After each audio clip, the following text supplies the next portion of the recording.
কণীৰ ক্ষেত্ৰত আমাক যিমান কণী লাগে তাৰ 90% কণী এতিয়াও আমি অসমৰ বাহিৰৰ পৰা আনো।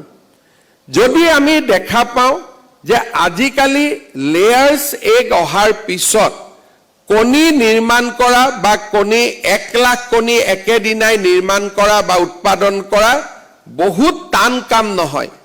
আমাৰ বাহুবলী দৰে ব্যৱস্থা আৰম্ভ হৈছে আৰু অসমতো এতিয়া লেয়াৰ্ছ ফাৰ্মৰ জৰিয়তে 5-6 লাখ কণী আমি একেদিনাই উৎপাদন কৰিব পৰা হৈছো।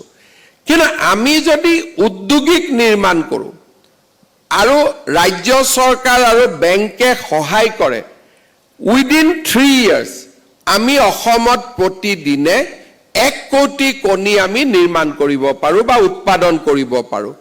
আৰু ইয়াৰ বাবে আমাক বহুত কষ্ট কৰিব নালাগে। 1000 জন আমি মাত্ৰ উদ্যোগিক নিৰ্মাণ কৰিব লাগে। ঘৰুৱাভাৱে হাঁহে কণী পাৰিব, গাঁৱতে বিক্ৰী হৈ থাকিব, সি এখন বজাৰ।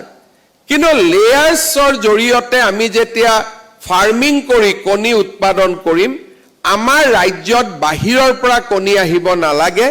আমি ৰাজ্যৰ কণী বজাৰখন আমি ৰাজ্যতে আমি দখল কৰিব পাৰিম আৰু পশ্চিমবংগৰ দৰে ৰাজ্যলৈকে আমি তাক ৰপ্তানিও কৰিব পৰা হ'ম।